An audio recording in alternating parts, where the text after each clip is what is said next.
no hay nada metafísico, todo lo que hacemos, lo que imaginamos, lo que creamos, todo está en el cerebro. Entonces, la justicia y todo lo que conlleva está en el cerebro. Claro que hay muchísimas cosas del cerebro que ignoramos. Hay una frase muy interesante de un neurocientífico portugués de nombre Antonio Damasio, que dijo, y el cerebro creó al hombre. Y en efecto, es decir, el concepto de humanidad, de lo que implica el ser humano, es porque tiene un cerebro diferente, no en sus principios básicos, pero en su elaboración diferente del resto de los seres vivos. El cerebro humano es el órgano más complejo de toda la naturaleza. Cuando el cerebro desaparece, digamos por una muerte cerebral, por un accidente, una muerte cerebral, ha desaparecido la humanidad del individuo.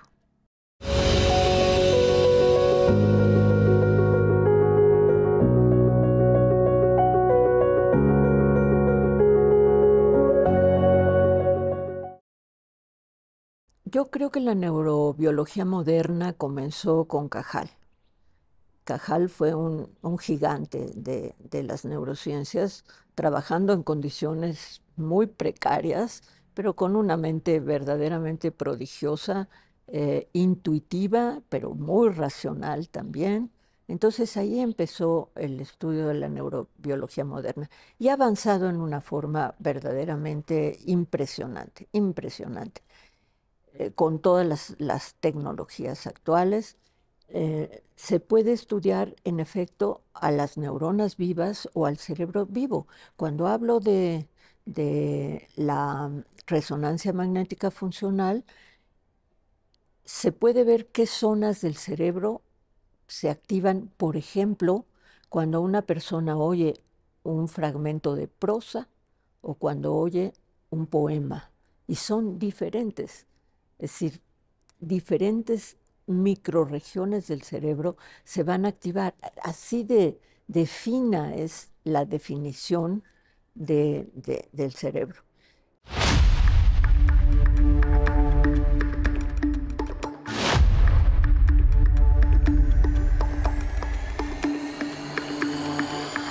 Las neuronas se comunican y forman redes complejas de intercomunicación de las distintas zonas del cerebro. Para el tema que nos ocupa, me gustaría enfocarme a principalmente dos regiones cerebrales, el lóbulo frontal y el sistema límbico. En el lóbulo frontal es la parte más humana del cerebro, es mucho más grande que en los animales, es la última que apareció en la evolución, es la última que se desarrolla durante el embarazo, es el área en donde se procesa todo lo que tiene que ver con el pensamiento. Todo lo cognitivo está en el lóbulo frontal, particularmente en la corteza del lóbulo frontal y más específicamente en lo que se llama la corteza prefrontal.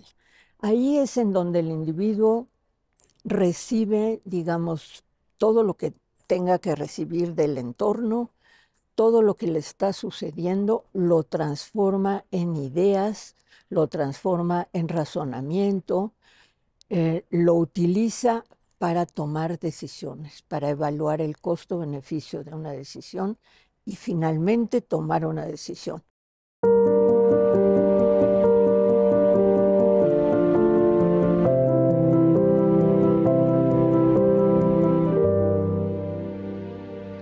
No somos solo razón, también somos emoción.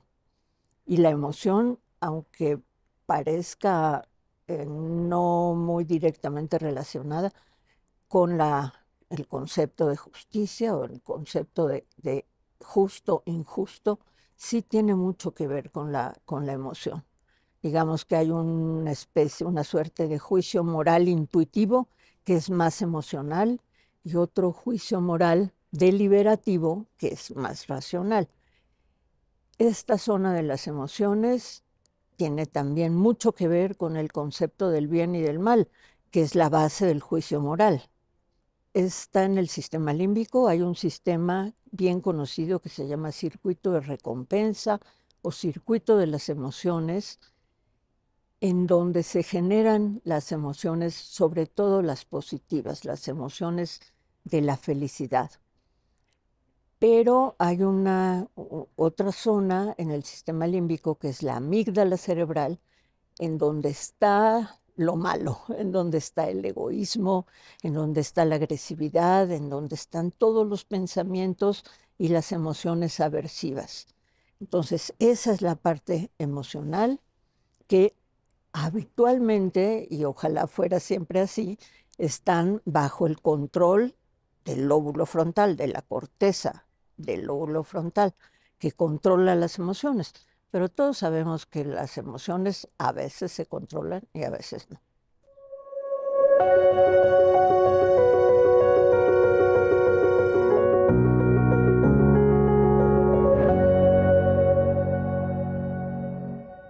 La moral en sentido, digamos, sin ningún contexto de religión ni de ese tipo de inferencias, es lo que el individuo considera que está bien o está mal. Es decir, el concepto de bien y mal es lo que integra al juicio moral.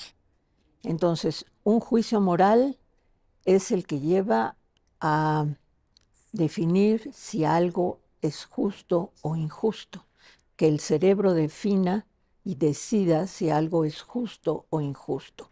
Claro, eso tiene elementos de la memoria, porque el individuo nace como con un cableado cerebral que es como un hardware. Desde que nace tiene esa organización cerebral como conectividad, como redes neuronales, como un cableado.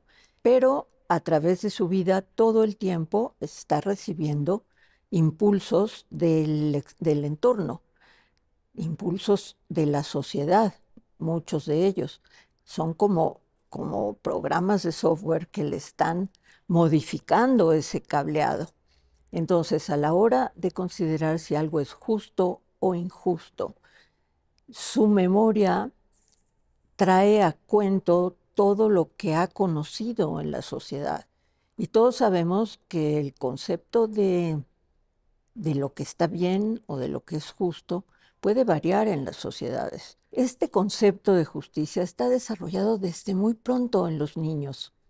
Un niño, yo no sé, de quizás 5, 6, 7 años, sí tiene una idea bastante clara de si algo que le está pasando es justo o injusto. Entonces quiere decir que ese tema cerebral se desarrolla desde muy pronto.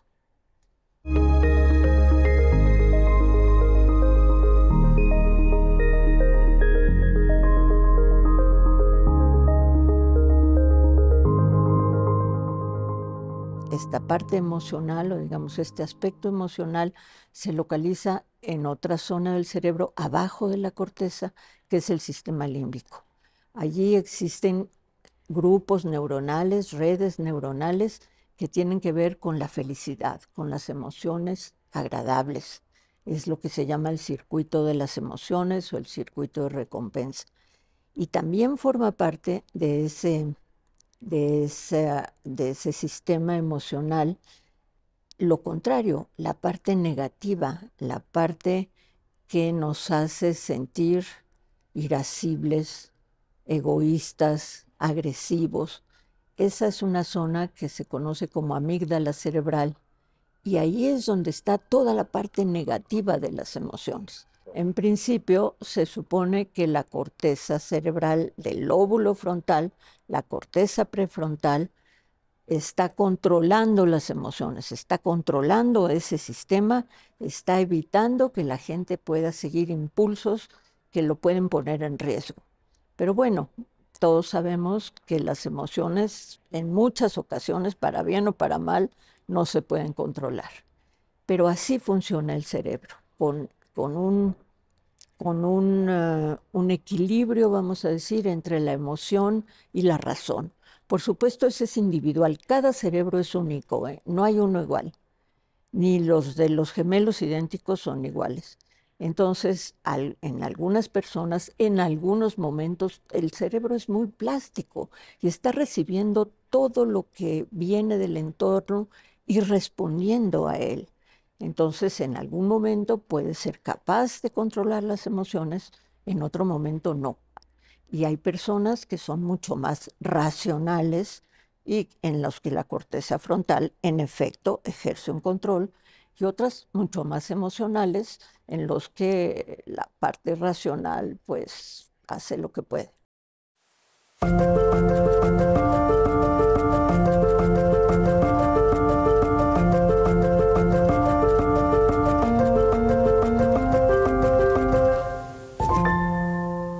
Para el estudio biológico, neurobiológico, de esta noción de justicia, de bien y de mal, de juicio moral, hay dos aproximaciones.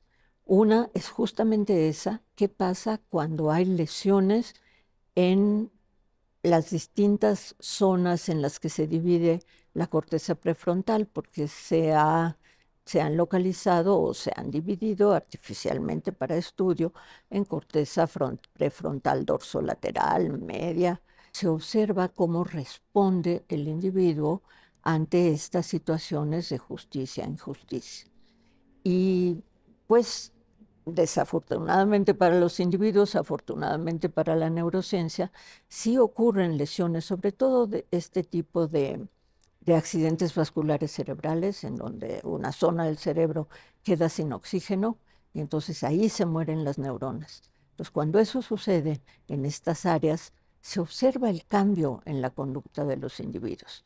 La otra forma de analizar esto es con los procedimientos, con las tecnologías muy recientes, muy interesantes, de resonancia magnética de imagen, resonancia magnética funcional. Ahí se puede registrar en el individuo qué parte de su cerebro está siendo activada cuando piensa en el bien o en el mal, o cuando le postulan, por ejemplo, cuál sería su actitud. Vamos a poner un ejemplo, pero hay muchísimos. ¿Qué es más justo? ¿Robar en una farmacia para salvar la vida de un niño?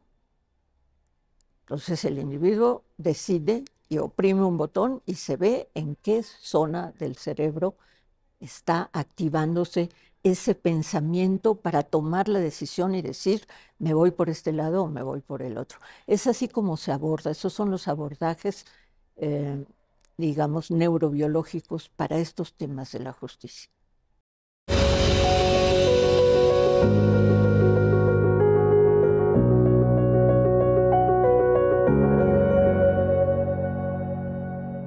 Un elemento que también creo yo que juega un papel importante en esto de justicia e injusticia, que es la empatía. Es decir, un acto injusto merece un castigo, por decirlo así. Eso lo elabora la parte racional. Pero está modulado, está, digamos, ligeramente influido por la empatía. Y ahí tenemos un área cerebral también muy interesante, que es la que contiene las llamadas neuronas espejo, que son las neuronas de la empatía precisamente. Son esas por las cuales alguien se siente empatía, o sea, está sintiendo lo mismo que el otro, está compartiendo sus sentimientos. Entonces, esas células de esas neuronas espejo pueden considerar algunos aspectos de la justicia y del castigo por un acto injusto. Si el juez que está a cargo de examinar un caso de violencia de un joven que actuó bajo la influencia de las drogas, es posible, la memoria trae al cerebro del juez todos los elementos de su vida que tienen que ver con el tema y puede suceder, vamos a poner un ejemplo, que el juez tenga un hijo que es adicto a las drogas y que por más esfuerzos que se han hecho, pues el joven todavía no sale de ese problema. Es muy probable que eso influya en la decisión del juez, que tenga más empatía por ese joven porque lo siente cercano a algo que le está sucediendo. Entonces yo creo que la empatía sí puede modificar las decisiones, así como la antipatía puede también modificar las situaciones. Si alguien está viendo, un juez está examinando el caso de un violador y resulta que alguien cercano a su familia, una mujer, una hija, ha sido violada, bueno, va a tener una carga emocional muy importante que le va a costar mucho trabajo que su decisión como juez sea imparcial.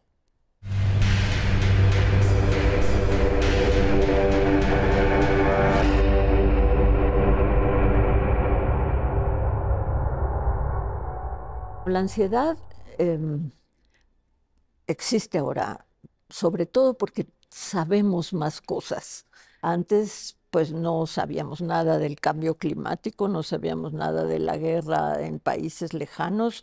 Ahora tenemos ese flujo de información y eso incrementa la ansiedad, a menos que como mecanismo de supervivencia, pues ya no nos enteremos.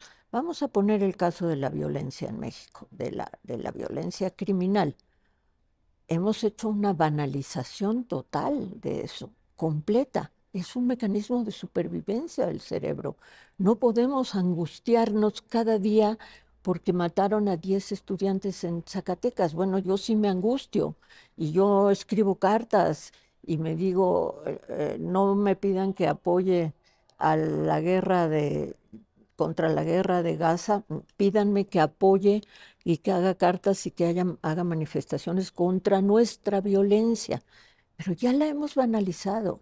Eso es un mecanismo de defensa contra la ansiedad tremenda que nos produce saber que todos los días se mueren muchas personas asesinadas y que no hay justicia, que hay impunidad y que no hay elementos para detener eso de alguna forma.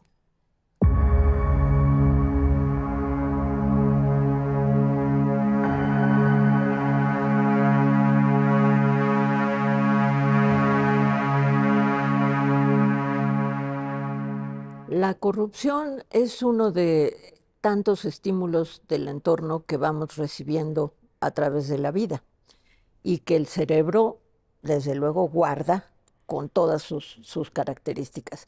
Es muy interesante cómo el cerebro funciona ante una situación que puede implicar corrupción. Por ejemplo, puede hablarse de una infracción de tránsito que se cometió claramente y que pues viene el encargado, la autoridad, el policía a decir que se cometió una infracción.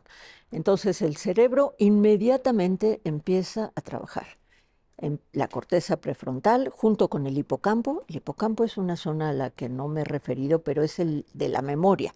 Es donde guarda la memoria reciente.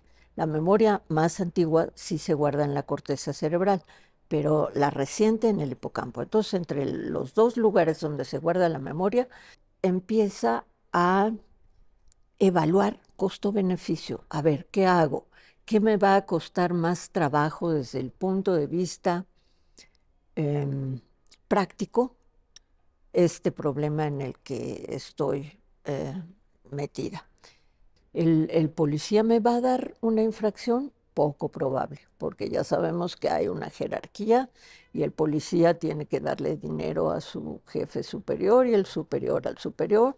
Entonces, es poco probable que me dé la infracción y que yo la pague en el banco mañana y asunto terminado. Entonces, entro a un proceso de corrupción, ahí entra la ética personal ¿Lo hago? ¿No lo hago? ¿Costo-beneficio? Todo eso lo elabora el cerebro en segundos, en milisegundos, y se toma una decisión que puede ir en un sentido o en el otro.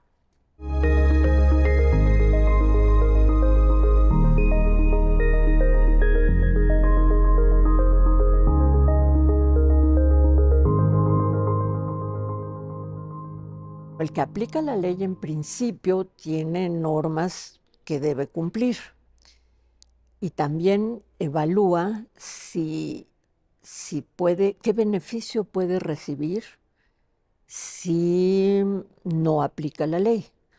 Va a recibir un beneficio que valga la pena. Ahí está la parte práctica y la parte ética. En la parte, digamos, práctica, vale la pena, de cuánto va a ser el beneficio para que yo rompa mi conducta extrajudicial o para la que he estado formado toda la vida, para lo que me he comprometido, de cuánto es el beneficio. Y ahí otra vez, evaluación, corteza prefrontal a todo lo que da, evaluando el costo-beneficio, la ética versus el beneficio personal. Todo eso lo hace el cerebro y decide en consecuencia.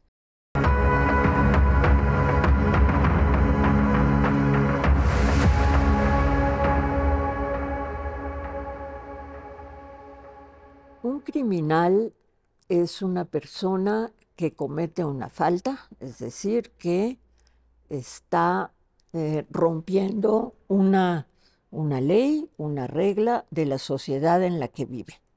Entonces, puede ser algo muy circunstancial, muy coyuntural.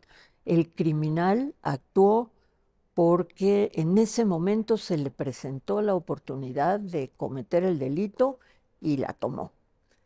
O puede ser, ya con la experiencia, se va acumulando. Si esa vez no le pasó nada y obtuvo beneficios y le robó el teléfono celular a una persona que estaba en la calle, se lo arrebató y corrió y no le pasó nada, lo puede volver a hacer. Vio que obtuvo un buen dinero por el producto del robo y puede tener la tentación de volverlo a hacer y convertirse entonces en un ladrón profesional. Todo eso su cerebro lo guarda, todo eso recuerda con precisión cada circunstancia del robo, cómo se gestó, cómo desarrolló y qué consecuencias tuvo. Entonces todo eso lo tiene muy presente en su memoria a partir de lo que se conoce que ha sucedido antes. Todo se guarda y en el momento de hacer la evaluación en la corteza prefrontal se toma la decisión. Entonces, con el tiempo podríamos pensar que el cerebro del criminal va cambiando. Hay algunos estudios que muestran que en los criminales, digamos, verdaderamente psicópatas, ya sí hay cambios en el cerebro. Entonces, eso es algo en donde la neurociencia puede ayudar a la justicia. Sí puede haber cambios cerebrales, alteraciones cerebrales, a veces perfectamente mesurables, como el grueso de la corteza prefrontal, por ejemplo, que caracterizan a un psicópata criminal. Entonces, eso es un tema de ética muy complejo. Entonces hay problemas de neuroética muy importantes en los que el hombre tiene que defenderse del hombre.